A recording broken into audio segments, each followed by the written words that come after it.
Question 1. A patient with dysphagia is on a pureed diet. What action ensures safety during meals? A. Encourage the patient to eat quickly. B. Place food on the tip of the tongue. C. Keep the patient upright during and after meals. D. Offer large spoonfuls to ensure intake. Answer. C. Keep the patient upright during and after meals. Question 2. Which action best reduces the risk of central line-associated bloodstream infections, CLAB size? A. Flushing the line with saline once per shift. B. Changing the dressing weekly. C. Using sterile technique during dressing changes. D. Applying antibiotic ointment to the insertion site. Answer. C. Using sterile technique during dressing changes. Question 3. What is the most appropriate action if a nurse finds a patient having difficulty breathing post-surgery? A. Administer prescribed pain medication. B. Elevate the head of the bed. C. Encourage the patient to sleep. D. Offer ice chips for comfort. Answer. B. Elevate the head of the bed. Question 4. A patient starts seizing while in bed. What is the nurse's priority action? A. Insert a tongue blade. B. Restrain the patient. C. Turn the patient to the side. D. Leave the room and get help. Answer. C. Turn the patient to the side. Question 5.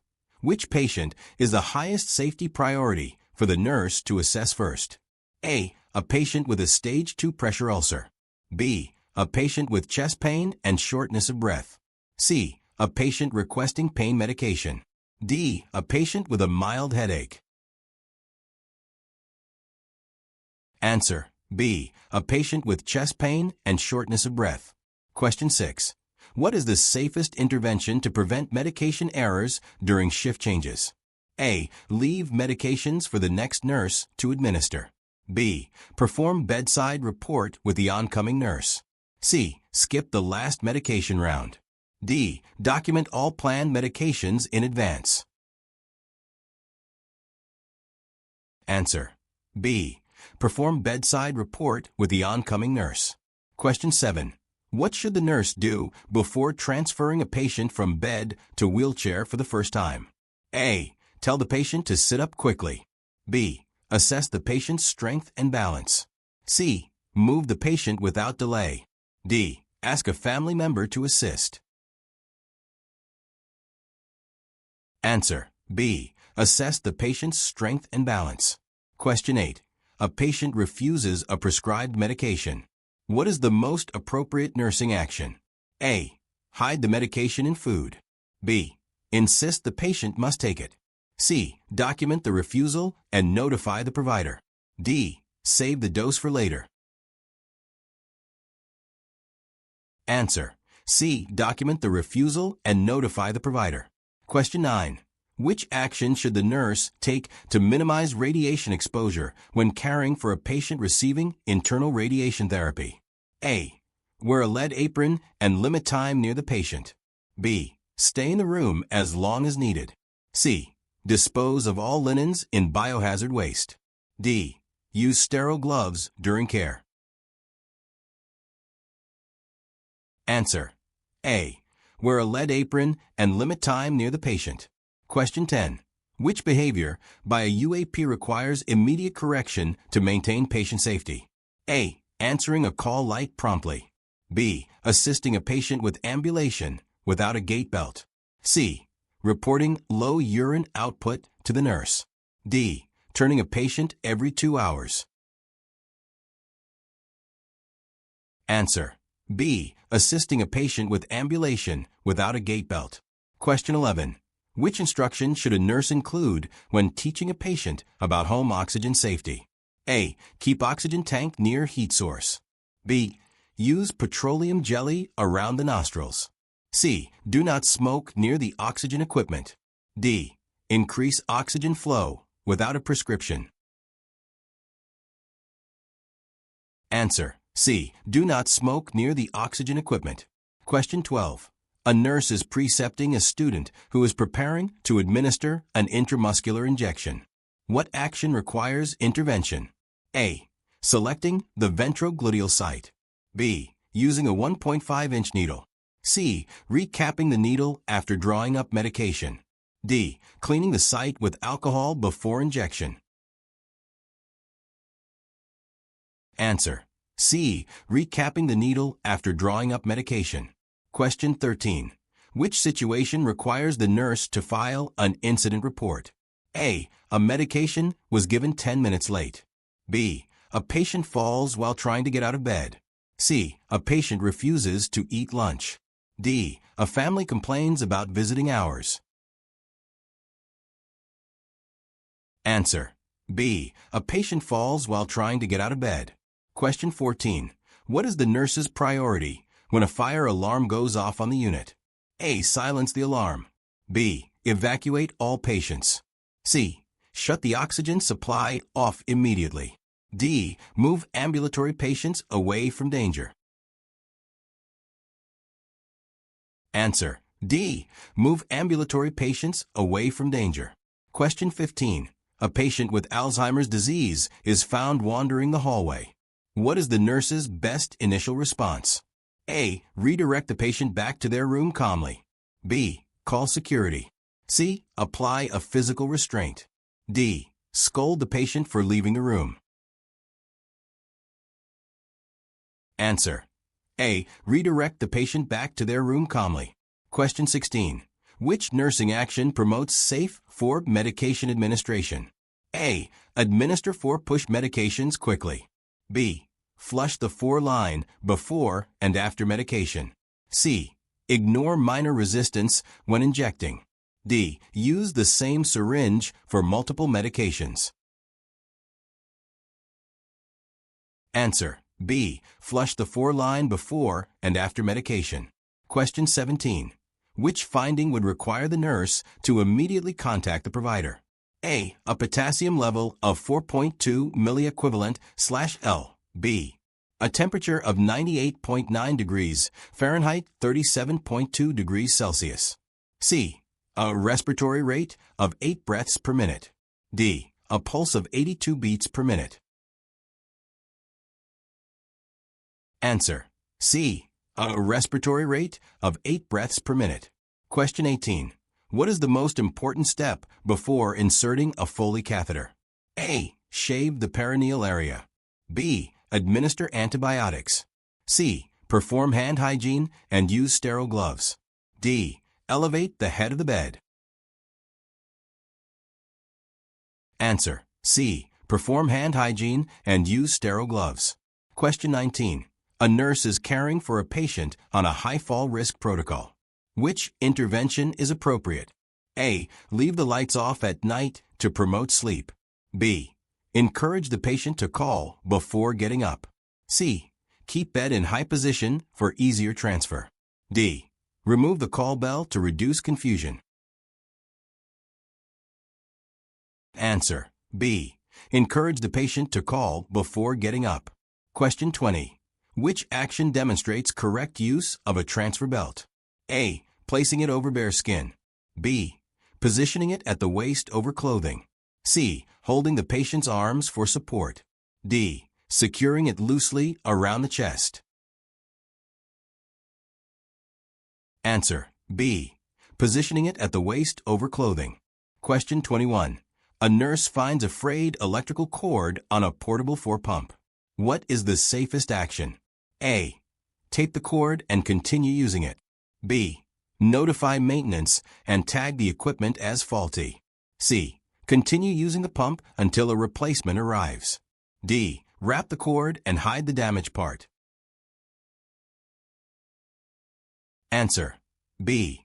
Notify maintenance and tag the equipment as faulty. Question 22. Which task is appropriate to delegate to an experienced UAP? A. Assessing a surgical wound. B. Administering oral medications. C. Assisting a stable patient with bathing. D. Educating a patient about insulin use. Answer. C. Assisting a stable patient with bathing. Question 23. Which action should the nurse prioritize when a patient reports new onset chest pain? A. Reassure the patient it is likely indigestion. B. Check vital signs and notify the provider immediately. C. Ask the patient to walk around to relieve pain. D. Offer a snack to reduce discomfort. Answer. B. Check vital signs and notify the provider immediately. Question 24. What action best protects patient confidentiality? A. Discussing patient cases in the cafeteria. B. Logging off the computer when unattended.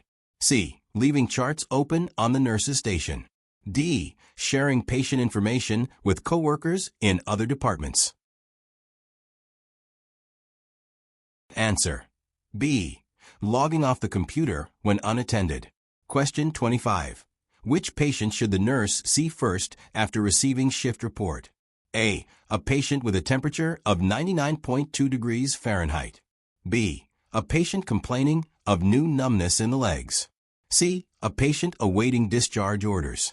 D. A patient requesting assistance with dressing. Answer. B. A patient complaining of new numbness in the legs. Question 26. A nurse enters a room and finds a patient on the floor. What is the nurse's priority action? A. Call for help and assess the patient. B. Immediately lift the patient back to bed. C. Fill out an incident report before assessing. D. Ask the UAP what happened. Answer. A. Call for help and assess the patient. Question 27. What is the most appropriate method to confirm a patient's identity before administering medication? A. Ask the roommate to verify. B. Check the patient's wristband and ask for name and DOB. C. Use room number only. D. Ask if they are ready for their medication. Answer. B. Check the patient's wristband and ask for name and DOB. Question 28. A nurse must transfer a patient with left-sided weakness. What technique ensures safety? A. Use the patient's left side for support. B. Encourage the patient to move alone. C. Position the wheelchair on the right side. D. Pull the patient up quickly from bed. Answer. C. Position the wheelchair on the right side. Question 29. A confused patient tries to remove their foreline. What is the safest initial intervention? A. Apply wrist restraints. B. Administer a sedative. C. Reorient the patient and cover the foresight. D. Ignore the behavior. Answer. C. Reorient the patient and cover the foresight. Question 30. A nurse is preparing to administer digoxin. What finding would cause the nurse to withhold the dose? A. Apical pulse of 56 BPM. B. Respiratory rate of 16. C. Blood pressure of 122/78. D. Potassium level of 4.1 milliequivalent/L. Answer. A. Apical pulse of 56 BPM. Question 31. Which action by the nurse prevents catheter-associated urinary tract infections, CAUTIs? A. Emptying the bag when full. B. Hanging the drainage bag above bladder level. C. Maintaining a closed drainage system. D. Flushing the catheter with saline daily. Answer. C. Maintaining a closed drainage system. Question 32. A patient with impaired mobility is at risk for pressure ulcers. Which intervention is appropriate? A. Encourage ambulation once per day. B. Reposition the patient every 2 hours. C. Limit fluid intake to reduce incontinence. D. Place pillows directly under heels. Answer. B. Reposition the patient every 2 hours. Question 33. What is the best way to prevent wrong site surgery? A. Ask the family to verify the site. B. Use a checklist after surgery. C. Mark the surgical site with the patient involved. D. Rely solely on provider documentation. Answer. C. Mark the surgical site with the patient involved. Question 34. A nurse receives a call from a lab with critical results. What is the nurse's best action? A. Record the result in the notes and wait until rounds. B. Notify the provider immediately. C. Give the result to another nurse. D. Wait for the provider to come by. Answer: B. Notify the provider immediately. Question 35. Which behavior indicates effective hand hygiene practice? A. Washing hands only after patient contact. B. Using gloves as a substitute for hand washing. C. Cleaning hands before and after each patient contact. D. Wearing gloves at all times during a shift. Answer: C. Cleaning hands before and after each patient contact. Question 36. A nurse delegates vital signs to a UAP. Which instruction is essential? A. Report only abnormal values. B. Document the values at the end of the shift. C. Let me know if anything seems unusual. D. You don't need to tell me unless the patient complains. Answer: C. Let me know if anything seems unusual. Question 37. A patient on anticoagulants begins to have blood in the urine. What is the nurse's first action? A. Increase fluid intake. B. Stop the anticoagulant immediately. C. Notify the healthcare provider. D. Document the finding and continue monitoring. Answer: C. Notify the healthcare provider. Question 38. A patient in a long-term care facility is frequently found on the floor. What is the safest initial intervention? A. Apply physical restraints. B. Place the bed in a low position with a floor mat. C. Lock the patient in their room. D. Assign one-to-one monitoring immediately. Answer: B. Place the bed in a low position with a floor mat. Question 39. Which factor most increases a patient's risk for medication errors? A. Having only one chronic condition. B. Being alert and oriented. C. Taking multiple medications. D. Using a pill organizer. Answer: C. Taking multiple medications. Question 40. Which instruction best ensures safe use of a walker at home? A. Wear slippers while walking. B. Slide the walker instead of lifting it. C. Keep the elbows slightly flexed while walking. D. Use the walker to pull up from a seated position. Answer: C. Keep the elbows slightly flexed while walking. If you found this video helpful, don't forget to like, subscribe, and share with your fellow nursing students. Hit the bell icon so you never miss an update. See you in the next one. Happy studying.